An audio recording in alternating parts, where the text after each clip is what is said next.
السلام علیکم ورحمۃ اللہ وبرکاتہ.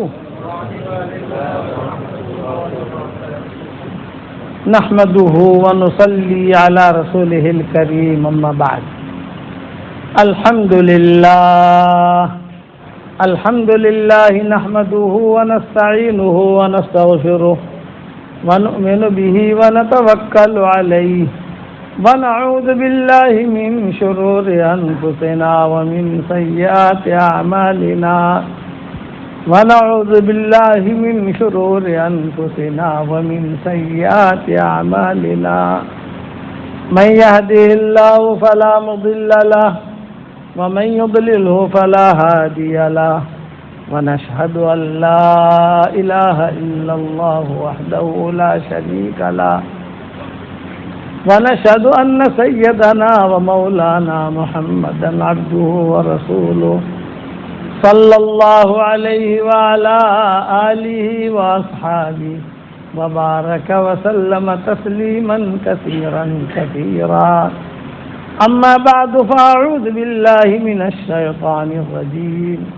بسم الله الرحمن الرحيم. يا أيها الذين آمنوا كونوا أنصار الله كما قال عيسى ابن مريم للحواريين من أنصاري إلى الله قال الحواريون نحن أنصار الله فآمنت طائفة من بني إسرائيل وكفرت طائفة فأيدنا الذين آمنوا على عدوهم فأصبحوا ظاهرين. صدق اللہ العظیم. قابل احترام بھائیوں، دوستوں اور بزرگوں، اگر ہم اخلاص کے ساتھ اللہ کے لیے دین کا کام کریں گے تو یہ آپ کا جو ڈاؤن ٹاؤن ہے ان لوگوں کو بھی اللہ ہدایت دے گا، اور کروڑوں میل، لاکھوں میل، ہزاروں میل جو لوگ رہتے ہوں گے اللہ ان کو بھی ہدایت دے گا.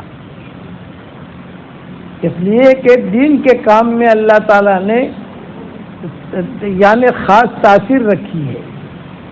آدمی عبادت کرتا ہے تو اس کا اثر یہیں تک رہتا ہے. ہم نماز پڑھیں گے تو ہماری نماز کا اثر یہاں آتا ہے، لیکن ہم دین کا کام کریں گے، کسی کو اللہ کی طرف بلائیں گے، کسی کو بھلی بات بتائیں گے تو اس کا اثرات بہت دور دور دور تک جاتے ہیں. یہ حدیثوں میں اس کے بہت قصے آتے ہیں. اس پر میں آپ کو ایک دو قصے سنا دوں، پورا بیان ہو جائے گا انشاءاللہ. یہ سمجھا رہا ہوں آپ کو. شرط یہ ہے اللہ کے لیے کرو، یہ بڑی شرط ہے. کوئی دنیاوی غرض نہ ہو.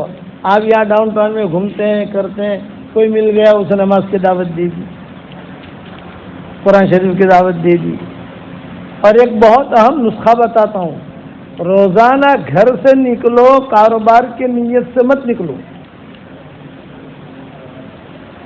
نیت کرو دین کی، اے اللہ ساری دنیا میں تیرا دین پھیلے اس لیے میں نکل رہا ہوں اور میں کوشش کروں گا.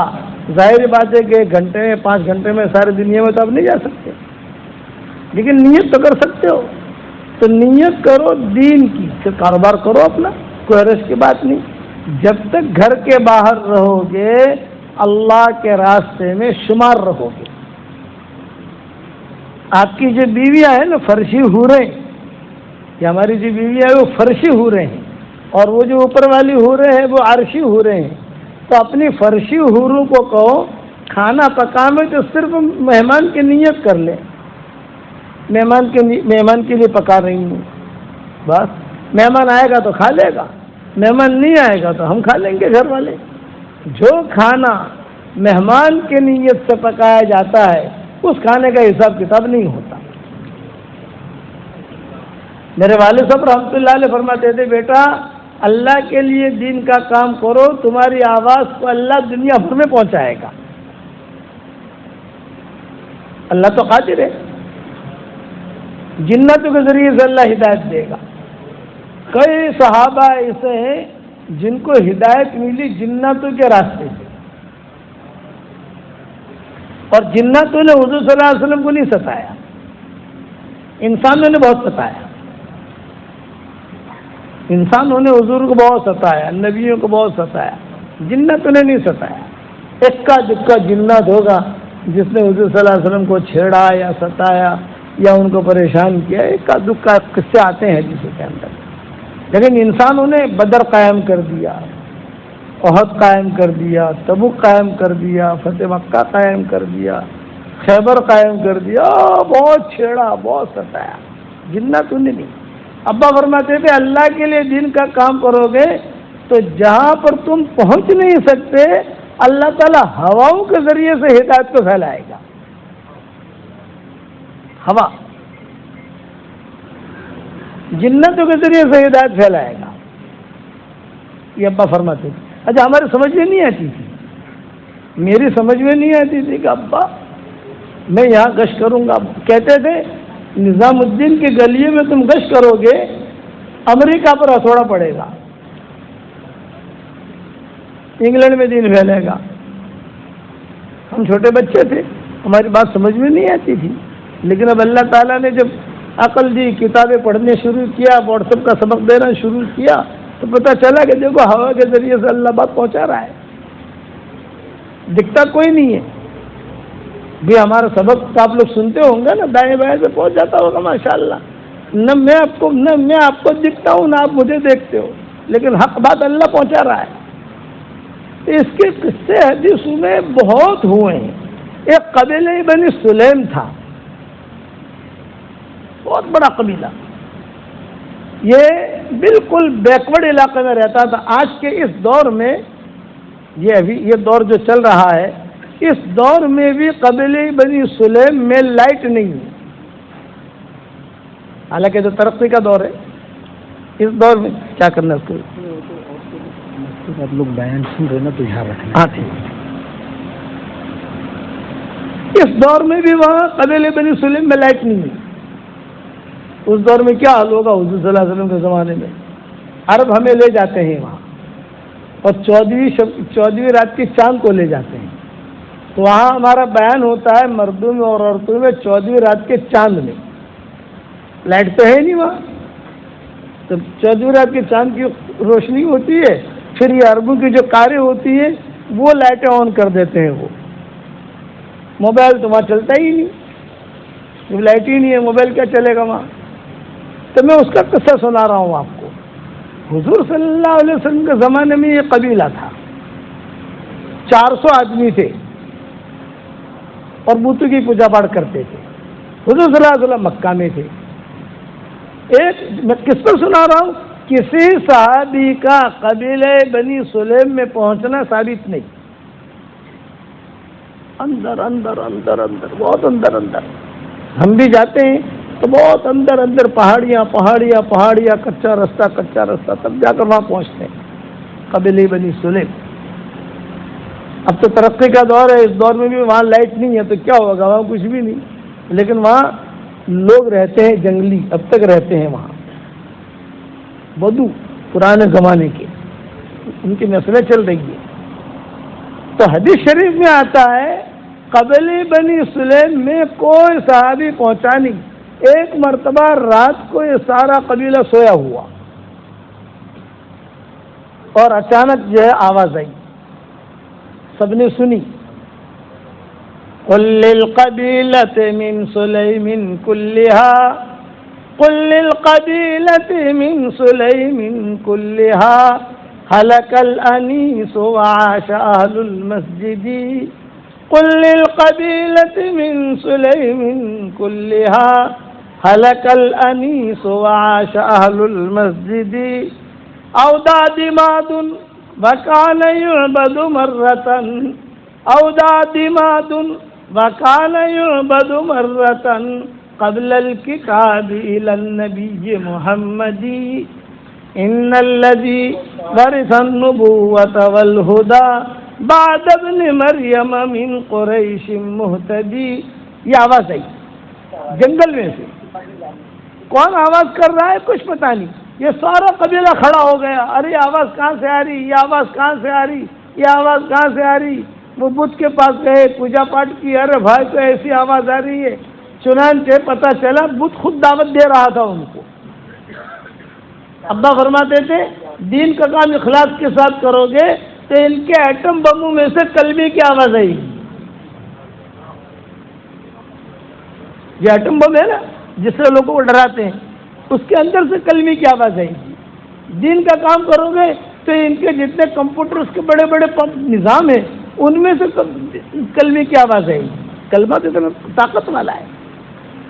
تو عباس ابن مرداس السلمی تھے اس قبیلے کے بڑے، انہوں نے خوب خوشبو لگائی. ارے بھائی تم کیا کہہ رہے؟ تو وہ ایک ہی شعر پڑھتا تھا وہ، قل للقبیلۃ من سلیم کلھا قل للقبیلۃ من سلیم کلھا ہلک الانیس وعاش اہل المسجد.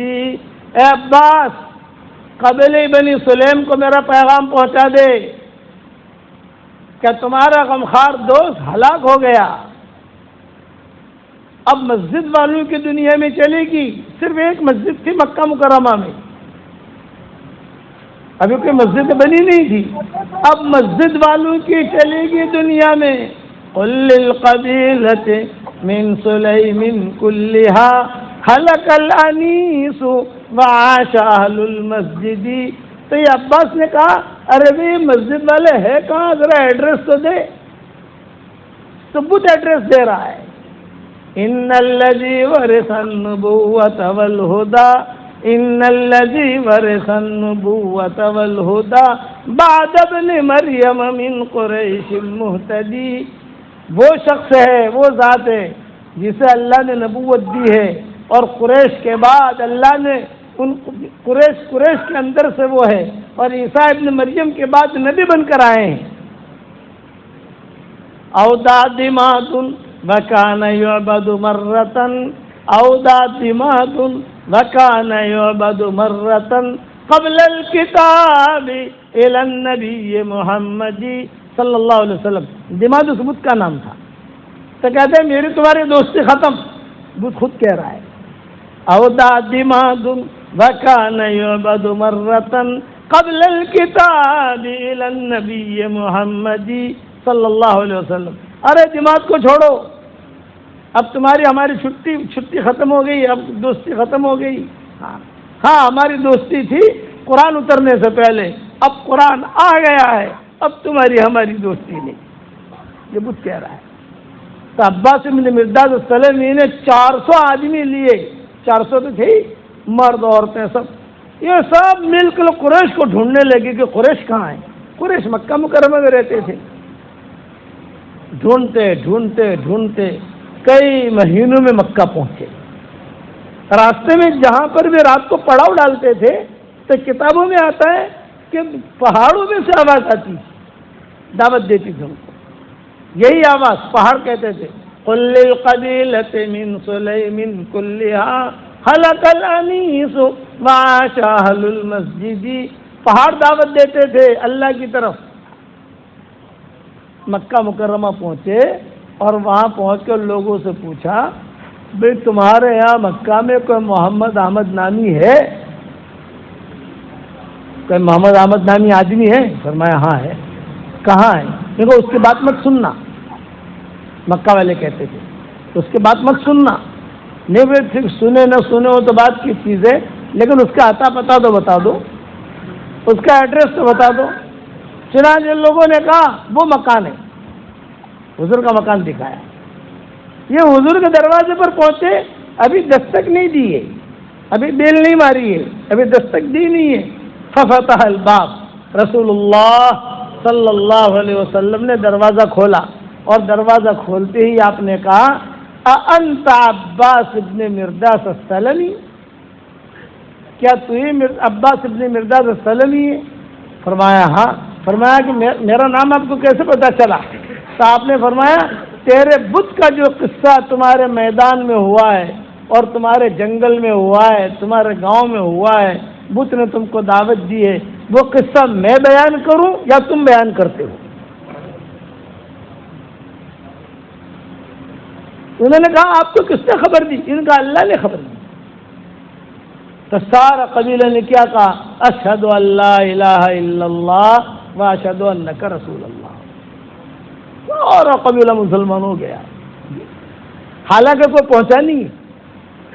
بعض مرتبہ آپ جس کو دعوت دے رہے ہو وہ تو مانے گا نہیں، وہ تو نخرے کرے گا، دنیا بھر کے سوال کرے گا. ہوں تو وہ بزی چھوں، وہ مارا پاس بالکل ٹائم نہ تھی، مارا پاس پیہا نہ تھی، ارے ہوں تو وہ بزی چھوں، آج دنیا بھر کے نخرے کرے گا.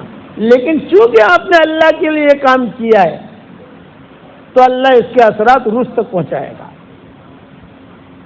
اللہ اس کے اثرات جناتوں کے ذریعے سے پہنچائے گا. اس لیے لوگوں کو دعوت دو. اچھا، دعوت دینے کے لیے ضروری نہیں ہے کہ آپ چلے میں جاؤ تو یہ دعوت دو گے، آپ 3 دن میں نکلو تو یہ دعوت دو گے. یہ نہیں، آپ فارغ ہیں، گھر پر بیٹھے ہیں، کاروبار کے لیے جا رہے ہیں، کسی نے کسی کو اللہ کی طرف بلاؤ. چلے میں نکلو تو بہت اچھی چیز ہے. 3 چلا تو یہ بھی بہت اچھی چیز ہے. 3 دن لگاؤ یہ بھی بہت اچھی چیز ہے. لیکن چلا تو ہر وقت لگاتا نہیں ہے آدمی. خالی چلے میں تبلیغ کا کام کرنا اور چلے سے گھر پر آ گئے تو تبلیغ کی چھٹی، یہ نہیں. کھانا روزانہ کھاتے ہیں نہیں کھاتے بھائی؟ ارے بتاؤ تو صحیح، روزانہ کھاتے ہیں نا؟ خالی چلے میں ہی کھاتے ہیں؟ چلے میں بھی کھاتے ہیں، یہ بھی کھاتے ہیں. پانی جو ہے چلے میں بھی پیتے ہیں، یہ بھی پیتے ہیں. چلے میں بھی ہم سوتے ہیں، یہ بھی سوتے ہیں. تو دعوت کا کام بھی چلے میں بھی کرنا، گھر آ کر بھی کرنا. کوئی نہ ملے آپ کو. ایک آدمی ہمارے حضرت رحمۃ اللہ علیہ کے پاس آیا اور اس نے یہ کہا کہ حضرت میں جنگل میں رہتا ہوں، اب میں روزانہ کس کو دعوت دوں؟ وہاں تو کوئی بولے تیری بیوی کو دعوت دے. بولے میری بیوی تو گاؤں میں رہتی ہے. تو حضرت نے فرمایا کہ جو گدھے ہوں گے، بیل ہوں گے، ان کو دعوت دے. تو اس نے کہا گدھے بیل وغیرہ کوئی نہیں ہے. تو آپ نے فرمایا وہاں کنواں ہے کہ نہیں ہے؟ نے کہا ہے. تو کنویں کو دعوت دے، دیوار کو دعوت دے.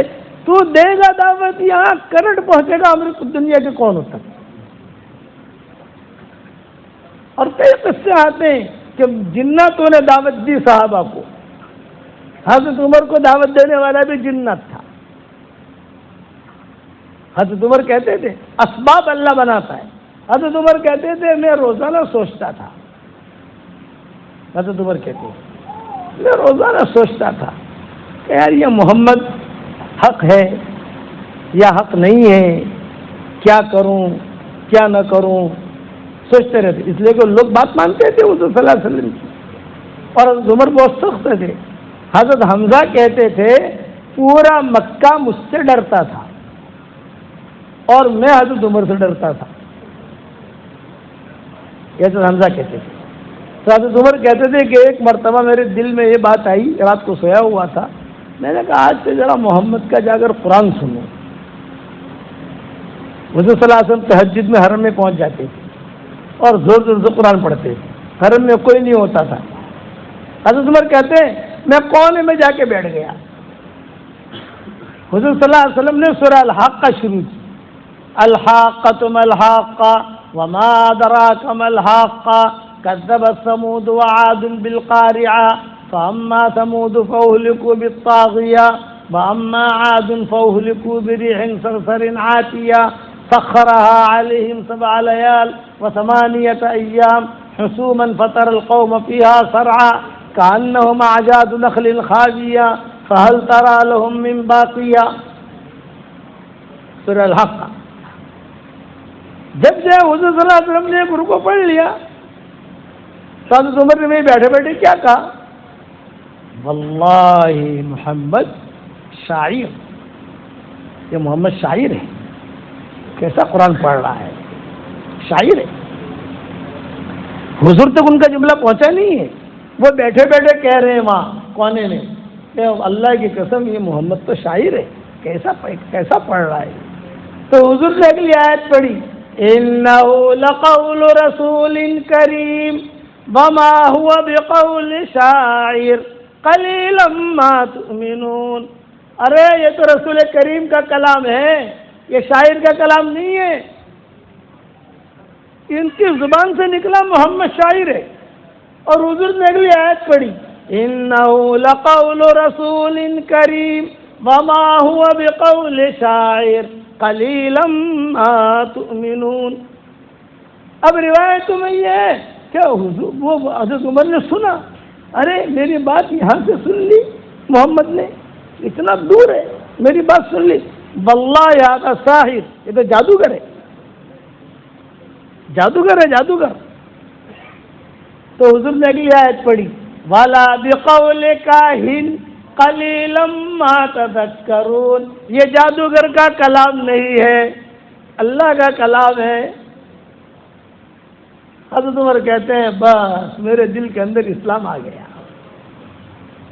ظاہر نہیں کیا ابھی اسلام، لیکن دل میں داخل ہو گیا۔ اسباب سبب کس نے بنائے؟ یہ اللہ نے بنایا۔ پھر قصہ ہوا ہے ان کی بہن کا، جو قصہ معروف ہے، مشہور ہے، کہ ان کی بہن کے گھر گئے، پھر حضور صلی اللہ علیہ وسلم کے پاس آئے، پھر دستک دی، حضور صلی اللہ علیہ وسلم نے فرمایا حضرت حمزہ سے، حمزہ دیکھو کون ہے۔ حضرت حمزہ نے دیکھا، حضرت حمزہ نے کہا کہ حضرت عمر ہے، عمر، عمر، تلوار ہاتھ میں۔ اب نے فرمایا کھولو، نہیں نہیں میں نہیں کھولتا، تلوار ہاتھ میں، میں نہیں کھولتا۔ یہ کس نے کہا؟ حضرت حمزہ نے، میں نہیں کھولتا۔ ارے وہ کھولتے ہی تو مجھے قتل کرے گا وہ۔ آپ نے فرمایا کھولو، نہیں نہیں حضرت میں نہیں کھولتا۔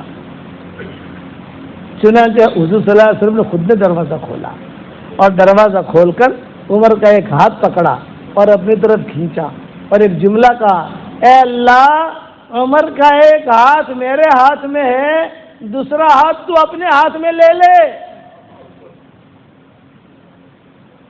ایک ہاتھ تو میرے ہاتھ میں ہے، دوسرا ہاتھ تو اپنے ہاتھ میں لے لے۔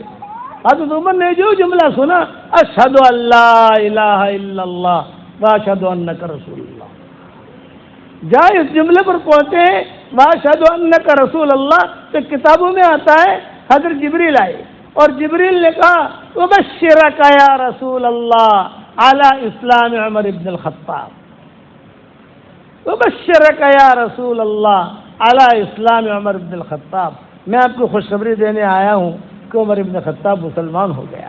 اور حضرت ایک خوشخبری اور دے رہا ہوں، عمر کے اسلام لانے پر آسمانوں میں دھوم مچی ہوئی ہے، دھوم مچی ہوئی ہے، جمیع الملائکہ یہنئون بعضهم بعضا فی السماء، عمر مسلمان ہوا ہے، آسمانوں پر دھوم مچی ہوئی ہے، ہر فرشتہ دوسرے فرشتے کو مبارکبادی دے رہا ہے۔ ارے کچھ سنا عمر مسلمان ہو گیا، ارے کچھ سنا مبارک مبارک، بہت بڑا آدمی، حالانکہ تھے کون؟ جو حضور کو قتل کے لیے نکلے تھے۔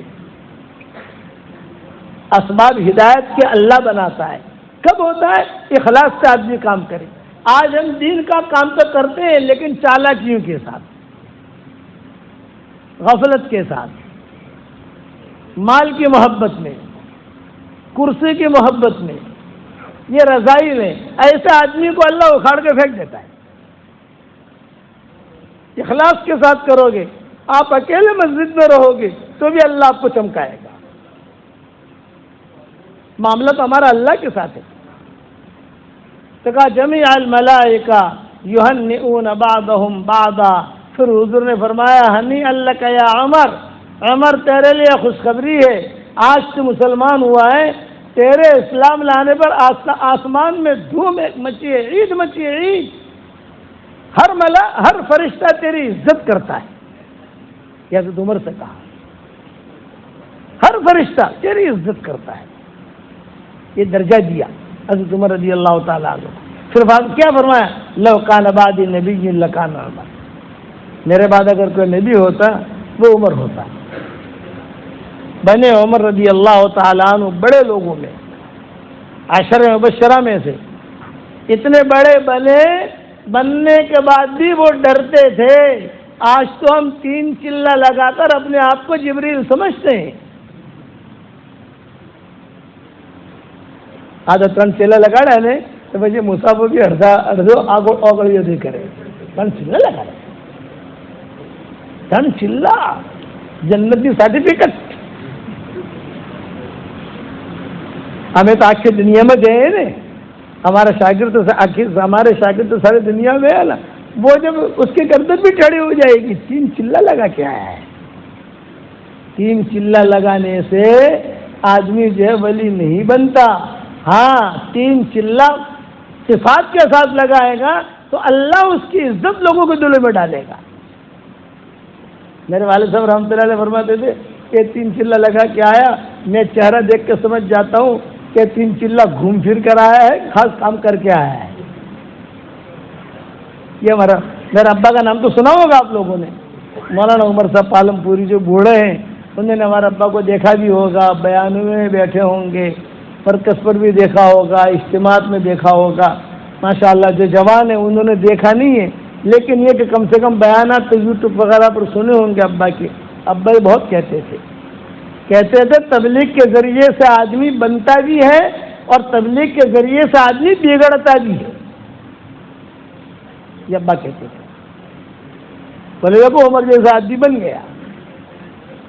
اور کیا کہتے تھے حضرت عمر, اللہ پاک میری نیکیوں پر تو مجھے بدلہ نہ دے, کوئی حرج کی بات نہیں ہے, میرے گناہوں پر پکڑ مت کرنا.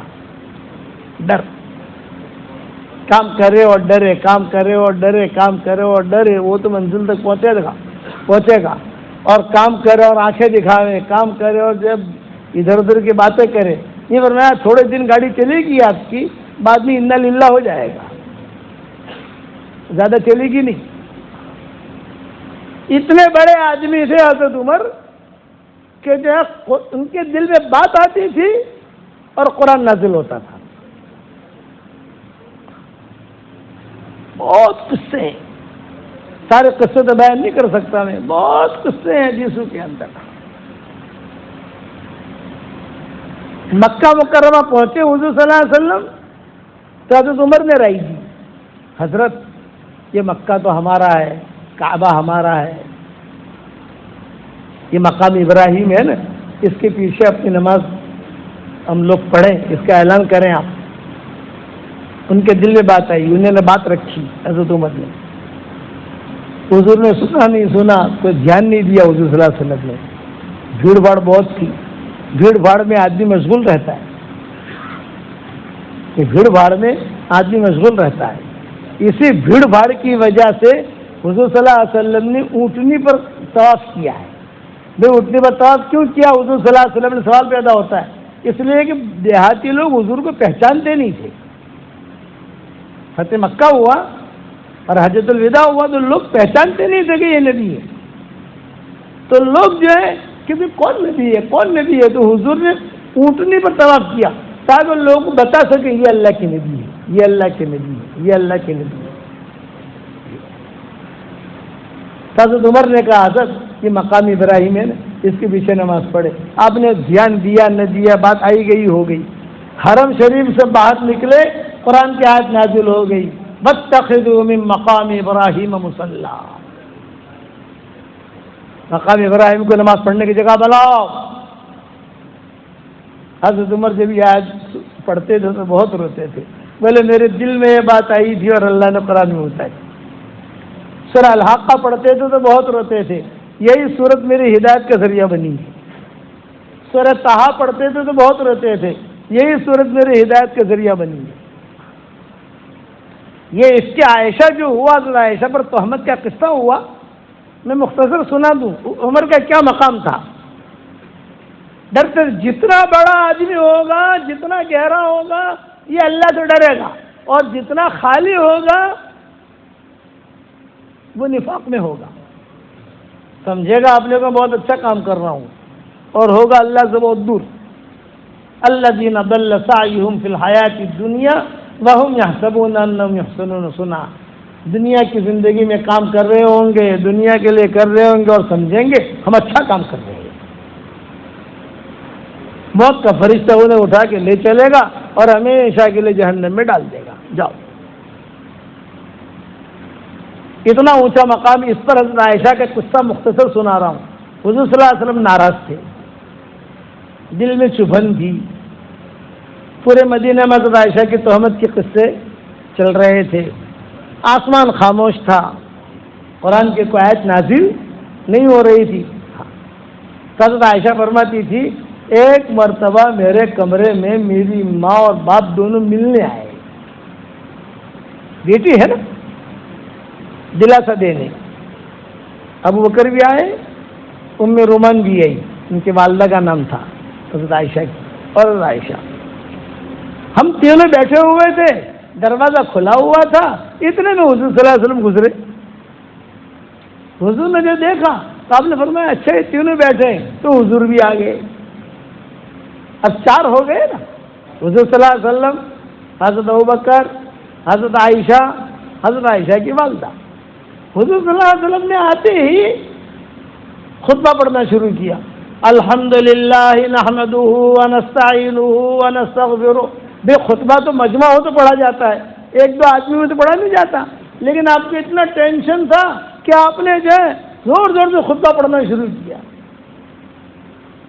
پھر خطبہ پڑھنے کے بعد میری طرف متوجہ ہوئے اور کہا کہ عائشہ دیکھو، تم سے اگر کوئی چوک ہو گئی ہے تو اللہ تعالیٰ سے معافی مانگ لو. یہ جملہ کہا مجھے. حضرت عائشہ کہتی تھی مجھے تو بہت بوجھ پڑا کہ حضور کیا کہہ رہے ہیں مجھے.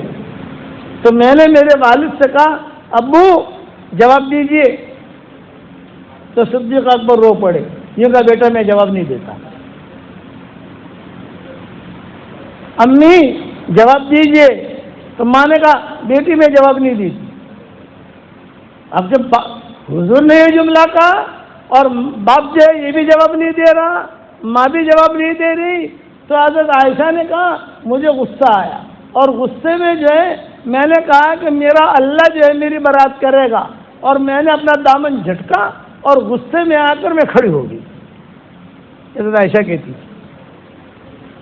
جیسے اللہ نے یوسف علیہ السلام کو آزاد کیا اور اللہ تعالیٰ نے ان کی برات نازل کی، اس طریقے سے اللہ جواب دے گا. اور دامن جھٹکا اور دامن جھٹک کر ایک بستر پر رکھا ہوا تھا، میں وہاں جا کر لیٹ گئی بقی کی طرف منہ کر کے. حضور بھی نکل گئے، ابوبکر بھی نکل گئے، ان کی اہلیہ بھی نکل گئی. اب گھر میں کوئی نہیں، میں اکیلی. حضور صلی اللہ علیہ وسلم پڑوس کے گھر میں تشریف لے گئے. مکانات اس وقت میں چھوٹے چھوٹے ہوتے تھے. یہ گھر کی آواز یہاں چلی جاوے، اس کمرے کی آواز یہاں آ جاوے، بڑے بڑے فلیٹ نہیں ہوتے تھے. حضور صلی اللہ علیہ وسلم نے جو ہے وہاں بیٹھ کر سب سے پہلے تو بلایا، کئی صحابہ کو بلایا. میں سارے صحابہ کی جواب نہیں دے رہا، کئیوں کو بلایا. ابوبکر کو نہیں بلایا، عبد الرحمن بن عوف کو بلایا، اس طریقے سے فلاں کو بلایا، حضرت علی کو بلایا. میں عائشہ کے بارے میں کیا خیال ہے میں سنتی تھی کہ کیا ہو رہا ہے. حضرت علی کو بلایا، علی عائشہ کے بارے میں کیا خیال ہے، خبریں مدینہ میں چل رہی ہیں. تو حضرت علی نے کہا صاحب اتنا ٹینشن کیوں لیتے ہیں، مدینہ میں عائشہ بہت ہیں، مدینہ میں عائشہ بہت ہیں، اور اگر آپ کو بھانس پڑی ہوئی ہے تو آپ ایک کام کریں، بریرہ کو بلا دیں، بریرہ سے پوچھیں. یہ باندھی ہے، نوکرانی ہے، وہاں کام کرتی ہے، لڑکیوں کو پتہ چلتا ہے کیا ہو رہا ہے کیا نہیں ہو رہا ہے. چنانچہ حضور صلی اللہ علیہ وسلم نے فرمایا ہاں علی تو نے صحیح رائے دی، بلا بریرہ کو. حضرت بریرہ تو عائشہ کے پاس تھی. عائشہ نے کہا جاوے تجھے بلا رہے ہیں، سمجھ میں آوے تھے کہ نہیں، جا تجھے بلا رہے ہیں. اب حضرت بریرہ آ گئی. آپ نے فرمایا بریرہ میں کون ہوں؟ اللہ کے نبی ہیں، سچ سچ بتانا، جھوٹ مت بولنا. بریرہ نے کہا کہ میں جھوٹ کیسے بولوں گی، میں تو سچ سچ کہوں گی. بتاؤ تمہارا عائشہ کے بارے میں کیا خیال ہے. یہ سب باتیں تو عائشہ بھی سن رہی ہیں، یہ بھی پڑوس کا کمرہ تھا نا. حضرت بریرہ نے کہا بہت اچھی لڑکی ہے، سمجھدار ہے، دیندار ہے، کوئی قصور ہے اس کا؟ نہیں کوئی قصور نہیں، بس ایک قصور ہے. یہ کون کہہ رہی ہے؟ بریرہ. ایک قصور ہے. آپ نے کہا اچھا بتاؤ کیا قصور ہے، کیا قصور ہے. تھوڑے سے آگے ہو گئے، بتاؤ کیا قصور ہے. حضرت بریرہ نے کہا قصور یہ ہے آٹا گوندتی ہے اور پھر جو ہے آٹا چھوڑ دیتی ہے، لیٹ جاتی ہے تو بکری آ کر آٹا کھا جاتی ہے، یہ قصور ہے. آپ نے فرمایا بھی یہ تو کوئی قصور ہوا نہیں. چلو بریرہ چلی گئی. اب حضرت عمر کو بلایا، میں ان کی فضیلت بیان کر رہا حضرت عمر کی. حضرت عمر کہتے تھے میں مسجد نبوی میں بیٹھا ہوا دیکھ رہا تھا، وہ جا رہا ہے وہ جا رہا ہے وہ جا رہا ہے، وہ نکل رہا ہے، وہ نکل رہا ہے، سب کو میری بھی باری آئے گی، یعنی مجھے بھی بلائیں گے۔ حضور صلی اللہ علیہ وسلم مجھے بلایا، جب مجھے بلایا مجھے بٹھایا تو میں نے حضور سے پوچھا کہ حضرت عائشہ کے بارے میں بلایا ہے مجھے؟ فرمایا ہاں۔ تو حضرت میں تنہائی میں آپ سے بات کروں گا، سب کے سامنے بات نہیں کروں گا، اب دروازہ بند کروا دیجیے۔ دروازہ بند کر دیا۔ آپ یہ سمجھ رہے ہیں کہ تنہائی میں شاید عائشہ کی کچھ شکایت کریں گے، اور عمر کے دل میں کوئی اور بات تھی۔ ہاں بتاؤ عمر، تو حضور صلی اللہ علیہ وسلم سے تو عمر بات کر رہے ہیں، یہ کہہ رہے کہ حضرت پہلے مجھے اس بات کا جواب دیجئے کہ عائشہ سے آپ کا جو نکاح ہوا ہے وہ آپ نے کیا ہے یا آسمانوں پر اللہ نے کروایا ہے؟ یہ جواب دیجیے۔ آپ سوچنے پر مجبور ہو گئے کہ ہاں یہ نکاح میں نے تو نہیں کیا، یہ تو آسمانوں پر اللہ نے فیصلہ کیا ہے۔ تو حضرت اللہ نے جب آپ کا نکاح کرایا تو پھر، اور آپ نے کئی مرتبہ ہمیں یہ حدیث بیان کی ہے، حضرت عمر کہتے تھے، بخاری کی روایتیں، کئی مرتبہ تو آپ نے ہمیں یہ کہا ہے کہ اے عائشہ، جبریل امین جو ہے آسمان سے کشت لائے، اس میں ایک دلہن بیٹھی ہوئی تھی اور میں نے جو گھونگھٹ اٹھایا تو تم تھی، آپ نے کہا تھا نہیں کہا تھا؟ آپ نے فرمایا ہاں میں نے کہا تھا۔ پھر حضرت عمر نے کہا کہ حضرت آپ پر جو ہے گندی مکھی نہیں بیٹھ سکتی، آپ اللہ کے نبی ہیں، گندی مکھی نبی پر نہیں بیٹھ سکتی، آپ کے سائے کے اوپر کوئی مشرک پاؤں نہیں رکھ سکتا، اتنا اونچا مقام ہے۔ جب آپ کے اوپر گندی مکھی نہیں بیٹھ سکتی تو آپ کے حرم میں اللہ گندی عورت رکھے گا؟ یہ جملہ کہا، حضور سوچنے میں مجبور ہو گئے۔ پھر آخر میں حضرت عمر نے کہا ھذا بہتان عظیم، زور سے کہا ھذا بہتان عظیم، زبردست بہتان ہے یہ۔ بس اتنا جملہ کہا اور قرآن کی آیت نازل ہو گئی، سبحانک ھذا بہتان عظیم۔ اب سورہ نور میں دیکھو یہ آیت ملے گی آپ کو، سبحانک ھذا بہتان عظیم۔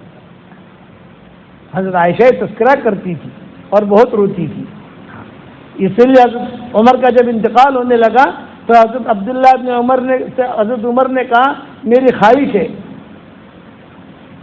کہ ابو بکر اور حضور کے قریب میں میری قبر بنے، یہ میری خواہش ہے، میں امیر المومنین ہوں لیکن جگہ میری نہیں ہے، یہ جگہ ایک مکان تو حضرت عائشہ کا ہے ان کی تحویل میں، تو تم جا کر اجازت مانگو، اگر اجازت دے مجھے وہاں دفن کرنا، اور اگر اجازت نہ دے تو مجھے بقی میں دفن کرنا۔ یہ حضرت عمر کی وصیت تھی، اگر حضرت عائشہ اجازت دے تو مجھے وہاں دفن کرنا، اور اگر حضرت عائشہ اجازت نہ دے تو مجھے بقی میں دفن کرنا۔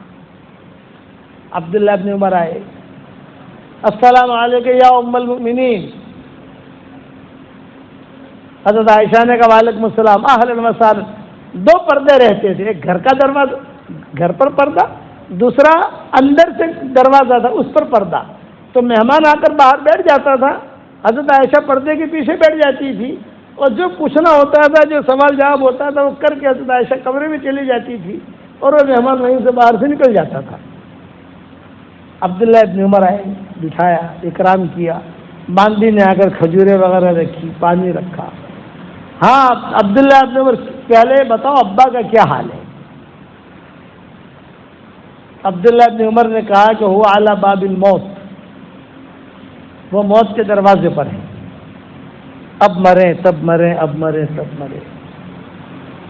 تو حضرت عائشہ نے فرمایا اچھا بتاؤ کیوں آئے ہو تم، کیا وجہ ہے؟ فرمایا امی میرے ابا نے بھیجا ہے اور ان کی خواہش یہ ہے کہ ان کی قبر یہاں بنے، لیکن آپ کی اجازت کے بغیر قبر نہیں بن سکتی، آپ اجازت دیں تو قبر بنائیں گے ورنہ نہیں۔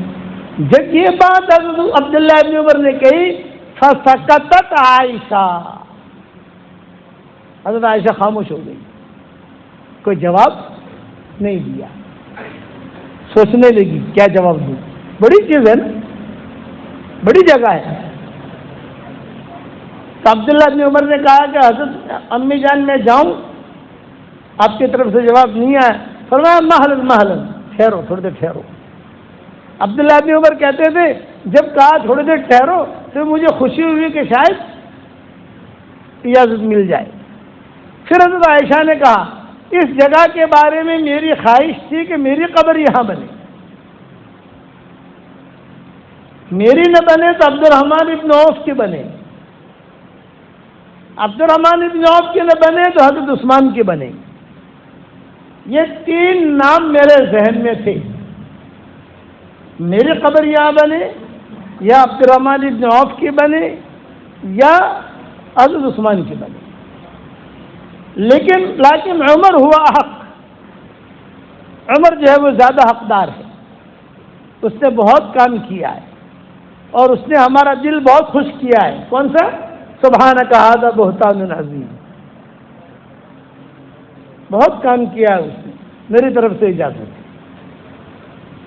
عبداللہ بن عمر آئے، یہ بالکل سکرات میں تھے، آنکھیں کھولی، بشرنی یا ابنی، اے میرے بیٹے خوشخبری دے.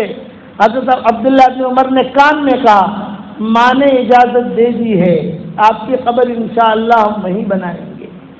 تو حضرت عمر کیا کہہ رہے؟ اسے تقویٰ کہتے ہیں. حضرت عمر کہتے ہیں کہ بیٹا ہو سکتا ہے میرے ڈر کی وجہ سے اجازت دی ہو. امیر المومنین کہ ہو سکتا ہے میرے ڈر کی وجہ سے اجازت دی ہو، اس لیے میرے دنیا سے جانے کے بعد پھر سے اجازت لینا، اجازت دینے تو دفن کرنا مرنے کے بعد، اور اگر اجازت نہ دے بقی میں دفن کرنا. اور بیٹا میں دنیا سے جا رہا ہوں 84,000 کا مقروض ہوں. اتنا بڑا کام کیا، کسرا اور قیصر کے خزانے آئے اور قرضہ کتنا تھا بھائی؟ 84,000 کا مقروض ہوں. میرا قرضہ چکانے کے بعد اعلان کرنا میرے ابا کا قرضہ ہے، میں تو اپنے ذمے لے لینا تاکہ میرا اور اللہ کا معاملہ کلیئر ہو جائے. یہ ڈر تھا. اللہ معاف فرمائے، برا مت ماننا. آج تو ہم دعا کرتے وقت سمجھتے ہیں اللہ بہت قریب ہے، اور گناہ کرتے وقت سمجھتے ہیں اللہ بہت دور ہے.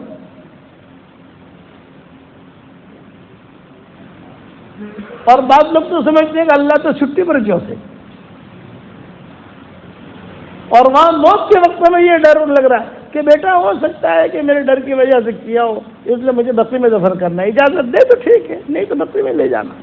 اور میرا قرضہ 84 آج کوئی پرانا ایسا ہے جو 84,000 کا مقروض ہو. سب کے مکانات اللہ نے بنا دیے، سب کی بلڈنگ اللہ نے بنا دی. تبلیغ کی وجہ سے اللہ نے سب کو سب کچھ دیا، اور آج ہم نے تبلیغ کو ہی ختم کر دیا. نماز کی وجہ سے اللہ نے ہم کو سب کچھ دیا، ہم نے نماز کو ہی ختم کر دیا. قرآن کی وجہ سے اللہ نے ہم کو سب کچھ دیا، قرآن کو ہی ہم بھول گئے. یہ نیش پنی کی بات ہے کہ ملا قرآن سے، نماز سے، دعوت کے کام سے، گشتوں سے، اسی کو آدمی بھول گیا. چنانچہ حضرت عمر کا انتقال ہو گیا. انتقال کے بعد جنازہ تیار ہوا. جہاں آج کل مواجہ شریف ہے وہاں جنازہ لایا گیا. عبداللہ ابن عمر نے اعلان کیا بھئی سنو، میرے والد حضرت عمر کا انتقال ہو چکا ہے، 84,000 کے مقروض بن کر مرے ہیں. فلاں کا اتنا قرضہ، فلاں کا اتنا قرضہ، فلاں کا اتنا قرضہ، میرے ابا کو معاف کر دو، سارا قرضہ میں چکاؤں گا. جب یہ بات عبداللہ ابن عمر نے کہی ہے تو مسجد نبوی میں سے ہچکیاں بند، لوگ رونے لگے. ارے اتنی فتوحات کا زمانہ، اور اس فتوحات کے زمانے میں آدمی مقروض بن کے مرا. کسرا اور قیصر کے خزانے آئے، مقروض بن کے مرا. تو سارے مجمع نے کہا ہم نے تجھے بھی معاف کر دیا، تیرے ابا کو بھی معاف کر دیا. تجھے بھی معاف، تیرا ابا بھی معاف. اب حضرت عبداللہ بن عمر نے کہا یا ام المومنین، اے ام المومنین میرے والد اندر آنا چاہتے ہیں، آپ اجازت دیں. قبر کھودنی ہے نا، بھیڑ بہت تھی، عورتیں بہت تھی، آواز نہیں پہنچ رہی تھی. یا ام المومنین میرے والد اندر آنا چاہتے ہیں، آپ اجازت دیں ہم قبر کھودیں، ترتیب بنائیں. سب خاموشی، آواز نہیں آ رہی تھی. تو تاریخ کی کتابوں میں لکھا ہے کہ کہ حضور کی قبر مبارک سے آواز آئی اہلاً و سہلاً یا عمر ابن الخطاب. بعض کتابوں میں لکھا ہے کہ حضور نے کہا اہلاً و سہلاً یا عمر ابن الخطاب، اور بعض کتابوں میں لکھا ہے صدیق اکبر نے کہا اہلاً و سہلاً یا عمر ابن الخطاب، اور قیامت تک کے لیے پڑوسی بنا دیا. آج حاجی جاتا ہے تو تینوں کو سلام کرتا ہے، حضور کو بھی، ابوبکر کو بھی، عمر کو بھی. آدمی اللہ کے لیے کرے، تنہائی میں کرے، کوئی نہیں جانتا، آپ کا کوئی بھاؤ نہیں پوچھتا، آپ کو کوئی پہچانتا نہیں ہے. اپنی پہچان لوگوں میں مت کراؤ، اپنی پہچان آسمانوں پر کراؤ. اپنا معاملہ اللہ سے کلیئر کرو کہ آپ کو آسمان والے پہچانے. پھر جب قبر اندر سے قبر کھودی جانے لگی، کتابوں میں لکھا ہے حسن، حسین اور دوسرے صحابہ، یہ سارے کے سارے، عبداللہ ابن عمر، یہ سارے کے سارے قبر کھودنے کی تیاری میں تھے. ماں عائشہ نے خبر بھیجی آہستہ آہستہ پھاوڑا چلاؤ، حضور کو تکلیف نہ ہو. کدالی مارتے تو آواز آتی ہے، جب کدالی مارتے آواز آتی ہے نا، یوں کہ آہستہ آہستہ، عائشہ نے کہلوایا آہستہ آہستہ جو ہے یہ تم جو ہے قبر کھودو، اس لیے کہ حضور کی اس آواز سے تکلیف ہوتی ہے. جب قبر کھود رہے تھے حضرت علی آئے اور عبداللہ بن عمر کے کندھے پہ آ کر ایک جھپ ماری اور یوں کہا مجھے شروع سے یقین تھا یہ جگہ عمر کو ہی ملے گی اور کسی کو نہیں مل سکتی. کام کرے آدمی اللہ کے لیے، سبحان اللہ بھی پڑھو نا اللہ کے لیے، الحمدللہ بھی پڑھو اللہ کے لیے. میرے والد صاحب رحمۃ اللہ علیہ فرماتے ہیں بیٹا کوئی بھی نیک کام کرو ہمارے دل میں اللہ ہو. نماز بھی پڑھو اللہ کے لیے، بیان بھی کرو اللہ کے لیے، تو اللہ اس کا ہاتھ پکڑ لیتا ہے. پھر اللہ اسے محروم نہیں کرتا، پھر اللہ اسے دیتا ہے، اپنے خزانوں سے دیتا ہے، اللہ اسے چمکاتا ہے. شاعر نے کہا ہے کوئی مجھے سمجھے، لوگ مجھے سمجھے حقیر و تمکین، لوگ مجھے سمجھے حقیر و تمکین، وہ نہ کہہ دے کہ میری بزم کے قابل نہ رہا. اللہ اپنی بزم سے ہمیں نہ نکالے، یہ معاملہ اللہ کا ہے. یہ دین کا کام اللہ کے لیے، نماز پڑھو اللہ کے لیے، گشت کرو اللہ کے لیے، چلا لگاؤ اللہ کے لیے، اللہ سے اپنا معاملہ کلیئر کرو گے انشاءاللہ. اس لیے یہ میرا سبق ہے آج کا آپ حضرات کو کہ ہمیں دین پر چلنا ہے، اور روزانہ کسی نہ کسی کو نماز کی دعوت دو، قرآن کی دعوت دو، روزانہ دو. سامنے والا مانے گا نہیں مانے گا، دعوت دینے میں کوئی رین تو خرچ نہیں ہوتا نا بھائی، کہ کسی کو نماز کی دعوت دیتے تو 1000 رین جاتا ہے. ایک جملہ کہنے کی وجہ سے اگر اسے ہدایت مل جاتی ہو تو کیا برا ہے. اور آج آپ لوگوں کو میں ایک ہدیہ دینا چاہتا ہوں، قبول کرو گے انشاءاللہ بھائی، اور عمل بھی کرو گے انشاءاللہ. حدیث شریف میں آتا ہے جو آدمی بھی 10 مرتبہ سورہ اخلاص پڑھے گا تو جنت میں اللہ اس کے لیے ایک محل تیار کر دیتا ہے فوراً.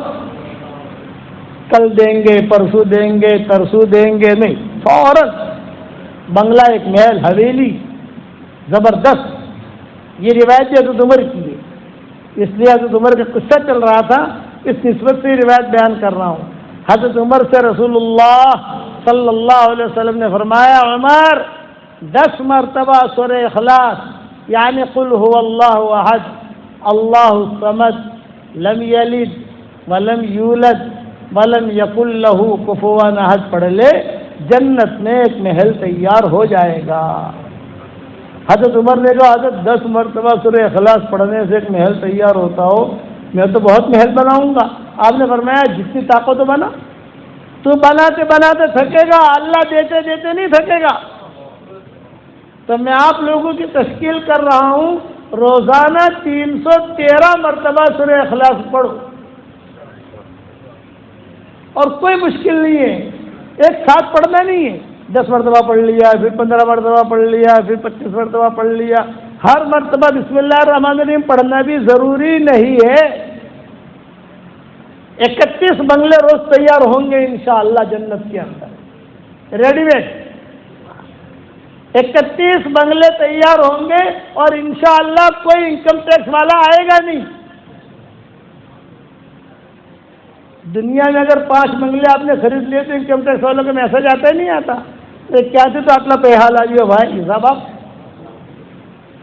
تو جنت میں روزانہ 31 بنگلے تیار کرو گے انشاءاللہ، اور اس کے بعد جو دعا مانگو گے اللہ آپ کی دعا قبول کرے گا، فائدہ ہی فائدہ ہے۔ اور آخر میں اتنا کہتا ہوں، بے حساب مرتبہ سورہ اخلاص پڑھو، بے حساب اللہ کی رحمتیں نازل ہوں گی۔ اس پر میں آپ کو ایک قصہ سناتا ہوں۔ میں بمبئی میں نواب مسجد میں بیان کرتا تھا رمضان میں، یہ ہمارا معمول تھا شروع سے۔ جس سال میں یہ ہمارا بیٹا پیدا ہوا اسی سال میں نے بیان شروع کیا۔ یہ 17 سال کی عمر کا ہوا تب 17 سال تک میں بیان کرتا رہا نواب مسجد میں۔ بہت بڑا مجمع ہوتا تھا مردوں کا عورتوں کا۔ میں باہر نکلا تو ایک نوجوان لڑکی کرتے کے ساتھ آئی، یہ کہا ابو جی ابو جی ابو جی ایک میری درخواست ہے ابو جی۔ میں نے کہا بولو بیٹا کیا؟ یہ کہا ابو جی میری عمر 28 سال کی ہو گئی، کوئی دیکھنے کے لیے آتا نہیں ہے، اور اگر کوئی آتا ہے تو کوئی مجھے پسند نہیں کرتا۔ تو میں نے کہا بیٹا میں تجھے ایک وظیفہ بتاؤں تو کرے گی؟ یہ کہا ابو جی ضرور کروں گی۔ میں نے کہا میرے وظیفے کے 4 نام ہیں۔ کتنے نام ہیں بھائی؟ 4۔ جاندار، شاندار، مالدار، دیندار۔ اتنا تو یاد رہے گا نا آپ کو؟ جاندار، شاندار، مالدار، دیندار، یہ میرا وظیفہ ہے، تو کرے گی؟ کیونکہ ابو جی ضرور کروں گی۔ میں نے کہا روزانہ 100 مرتبہ سورہ اخلاص پڑھ کر اللہ تعالیٰ سے دعا مانگ۔ اس وقت میں 100 مرتبہ پڑھواتا تھا، لیکن اب 313 پر آیا ہوں۔ آپ کے فلیٹوں کا بھاؤ بڑھ گئے تو میرا بھی تو بھاؤ بڑھنا چاہیے بھائی۔ ارے آپ کی زمینوں کے بھاؤ بڑھ گئے، آپ کے دکانوں کے بھاؤ بڑھ گئے تو پھر میرا بھاؤ بھی تو بڑھنا چاہیے نہیں بڑھنا چاہیے؟ تو میں نے کہا کہ بیٹا تو پڑھتی رہے اور اللہ تعالیٰ تیرا نکاح کرا دے گا انشاءاللہ۔ اس نے کہا ابو جی ہر مرتبہ بسم اللہ پڑھوں؟ میں نے کہا بیٹا جب کھانا شروع کرتے ہیں تو 1 مرتبہ بسم اللہ پڑھتے ہیں، ہر لقمے پر نہیں پڑھتے۔ اگر ہر لقمے پر پڑھیں گے تو کھائیں گے کیا؟ یہ بھی ہے نا، اس لیے بیٹا بسم اللہ پڑھ نہ پڑھ کوئی حرج کی بات نہیں ہے، لیکن سورہ اخلاص ضرور پڑھ۔ ہاں ابو جی میں ضرور پڑھوں گی۔ پھر میرے ہاتھ میں تسبیح تھی، یہ میری تسبیح تھی، جاندار، شاندار، مالدار، دیندار میرے ہاتھ میں تھی، میرے ہاتھ میں تھی۔ میں نے اس کہا بیٹا یہ تسبیح بھی لیتی جا۔ میں نے اس کو تسبیح بھی دے دی۔ میں کار میں بیٹھا ہوا تھا، اس نے اپنے سر پہ رکھی، آنکھوں سے لگائی، پیار کیا، ابو جی جزاک اللہ جزاک اللہ۔ اب وہ لڑکی تو چلی گئی۔ دوسرے سال میں پہنچا، وہی لڑکی کھڑی تھی تسبیح ہاتھ میں لیے ہوئے اور ایک بچہ اس کے گود میں۔ میں سمجھ گیا یہ میری تسبیح ہے۔ ہر آدمی اپنی کار سمجھ جاتا ہے نا، جیسا میری کار ہے، میری موٹر سائیکل ہے، آدمی پہچان جاتا ہے۔ میں سمجھ گیا کہ وہ تو پردے میں تھی، میں تو جانتا نہیں تھا اس کو۔ ارے بیٹا کیا ہوا؟ یہ کہا الحمدللہ جاندار، شاندار، مالدار، دیندار، وظیفے کی برکت سے اللہ نے میرا نکاح کرا دیا اور بہت اچھا شوہر دیا ابو جی، اور اللہ نے بہت مال بھی دیا۔ میں نے کہا دیکھ بیٹا یہ مال اللہ کا مال ہے، اسے اسٹاک مت کرنا، تو اسٹاک کرے گی تو اسٹاک ہو جائے گا، خرچ کرتی رہنا۔ ابو جی کروں گی، لیکن ابو جی خوشخبری اور سناتی ہوں۔ میں کہا سنا؟ یہ کہا ہمارے محلے میں، ہماری بلڈنگ میں کئی لڑکیاں میرے پاس آتی تھی اور کہتے تھے کہ ارے حلیمہ، اس کا نام حلیمہ تھا، یہ کہا ارے حلیمہ تو اتنی اسمارٹ ہے نہیں، تیری شادی کیسے ہوگی؟ ہم تو تجھ سے زیادہ اسمارٹ ہیں، شادیاں نہیں ہوتی ہماری۔ تو میں کہتی تھی جاندار، شاندار، مالدار، دیندار، ان کو سورہ اخلاص کا وظیفہ دے دیتی تھی، آپ کی تصویر پڑھوا دیتی تھی، ابو جی سب کی شادیاں ہو گئی۔ تو یہ آپ لوگوں کو 313 مرتبہ کی میری تشکیل ہے۔ اب یہ میری تصویر سب کو تو دے نہیں سکتا، یہ میرے سامنے بیٹھے ان کو دے دیتا ہوں۔ یہ بھائی کون ہے، کہاں کے ہیں، میں نہیں پہچانتا ان کو، لیکن بھائی مجھے اچھے لگے، یار آ گیا، مجھے بیچارے ان کی آنکھوں میں آنسو آئے، میں نے کہا بھی دیندار آدمی یہ اندر سے بنا ہوا ہے، تو پڑھو گے انشاءاللہ بھائی؟ اچھا آپ کے دل میں ایک اشکال ہوگا کہ مولوی صاحب 313 مرتبہ سورہ، اچھا 314 مرتبہ پڑھ لو، 320 مرتبہ پڑھ لو، 400 مرتبہ پڑھ لو، کوئی عرض کی بات نہیں ہے، 313 سے کم نہیں ہونا چاہیے۔ تو پڑھنے والے الحمدللہ روزانہ 500 مرتبہ پڑھتے ہیں، پڑھنے والیاں روزانہ 1000 مرتبہ پڑھتی ہے۔ ہماری ایک ڈاکٹر نہیں ہے شکاگو میں، ہماری شاگردن، وہ اس نے کہا میں نے 10 لاکھ مرتبہ پڑھا۔ کتنی مرتبہ بھائی؟ 10 لاکھ۔ جب سے ہم تو کئی دنوں سے کہہ رہے ہیں اس کی تشکیل کر رہے، 10 لاکھ مرتبہ پڑھا۔ لیکن مولوی صاحب ایک سوال کرنا چاہتی ہوں، تھوڑی شرم آتی ہے۔ میں نے کہا بیٹا شرماؤ مت، کیا سوال کرنا چاہتی ہوں؟ مولانا 10 لاکھ مرتبہ میں نے پڑھا تو میرے تو بہت بنگلے تیار ہو گئے۔ میں نے کہا کروڑ مرتبہ قسم کھا کے کہتا ہوں تیرے بنگلے تیار ہو گئے، کیونکہ نبی نے کہی یہ بات۔ تو نے کہا مولوی صاحب کہ بھاڑو آپ سے کہ نہیں آوے، انکم پھنسے گے نہیں جیسے گجراتیوں کے انکم کی بہت فکر ہوتی ہے، کیونکہ احمد آباد کی تو گجراتیوں کے انکم کی بہت فکر ہوتی ہے۔ میں نے کہا بیٹا وہاں انکم تو نہیں ہوگی تو اتنے سارے بنگلے کریں گے کیا؟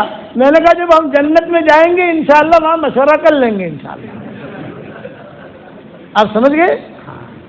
تو پڑھو گے انشاءاللہ۔ اور دوسری عام بات یہ کہ ہمارے دعوت کا کام یہ سدا بہار ہے۔ آدمی 3 دن لگاوے، 10 دن لگاوے، چلے میں جاوے، 3 چلے میں جاوے، جو بھی ہماری ترتیب ہے کام کی، جو مرکز کا دین ہے مرکز پر پہنچے، مشورے میں بیٹھے، یا مسجد جماعت بیٹھتی ہوگی آپ کے یہاں، کب بیٹھتی ہے مسجد جماعت یہاں؟ عشاء بعد، ماشاءاللہ مسجد جماعت میں بیٹھے، جتنا ہو سکے اپنے آپ کو کام میں لگا دیں۔ یہ میں سمجھتا ہوں کہ آج میں آپ کی تشکیل کروں 3 چلے کے لیے، ابھی نکل جاؤ، کوئی نہیں نکل سکتا، لیکن آدمی اپنی سیٹنگ کر کے ترتیب کر کے اپنے گھر والوں کا سب نظام بنا کر اپنی ڈیوٹی کا پورا۔ ابا کہتے تھے اللہ کے راستے میں نکلو، گھر کا دروازہ کھول کر نکلو، گھر کا دروازہ توڑ کے مت نکلو۔ گھر کا دروازہ کھولو، کھولنے میں تھوڑی دیر لگتی ہے، توڑنے میں دیر نہیں لگتی۔ چابی نہیں مل رہی ہے، تالا کھل نہیں رہا ہے، تھوڑا سا حالات ہیں، کھول کے نکلو، توڑ کے مت نکلو، سچ کر کے نکلو اللہ کے راستے میں، سب نکلو گے انشاءاللہ۔ اب میں سب کے نام تو نہیں لکھ سکتا، لیکن کم سے کم یہ بتاؤ اللہ کے راستے میں کون کون نکلے گا، ہاتھ اوپر کر لو۔ واہ واہ ماشاءاللہ، یہ مجمع تو بہت اچھا لگا۔ اور 313 مرتبہ سورہ اخلاص بھی پڑھو گے انشاءاللہ۔ اس کے بعد آپ کی حاجتیں اللہ پوری کرے گا۔ 3 مرتبہ سورہ اخلاص پڑھو، 1 قرآن پڑھنے کے برابر ثواب۔ 10 مرتبہ پڑھو، 1 جنت میں بنگلہ تیار۔ تو 10 مرتبہ پڑھا تو 1 قرآن کا ثواب بھی مل گیا اور جنتی بنگلہ بھی ہو گیا۔ الگ سے 3 مرتبہ نہیں پڑھنا، وہ اسی 10 میں آ گیا۔ آپ سمجھے؟ اب بتاؤ کتنے قرآن کا ثواب ملے گا۔ اور ایک صحابی تھے، یہ سورہ اخلاص بہت پڑھتے تھے۔ آپ نے کہا بھی پوچھو کیوں پڑھتے ہیں سورہ اخلاص یہ؟ تو انہوں نے کیا کہا؟ انہوں نے کہا کہ مجھے سورہ اخلاص سے بہت محبت ہے۔ آپ نے فرمایا اس سے کہہ دو اللہ کو بھی تجھ سے محبت ہے۔ بات ختم ہو گئی۔ کرو گے انشاءاللہ بھائی، سب اللہ کے راستے میں نکلو گے۔ دعا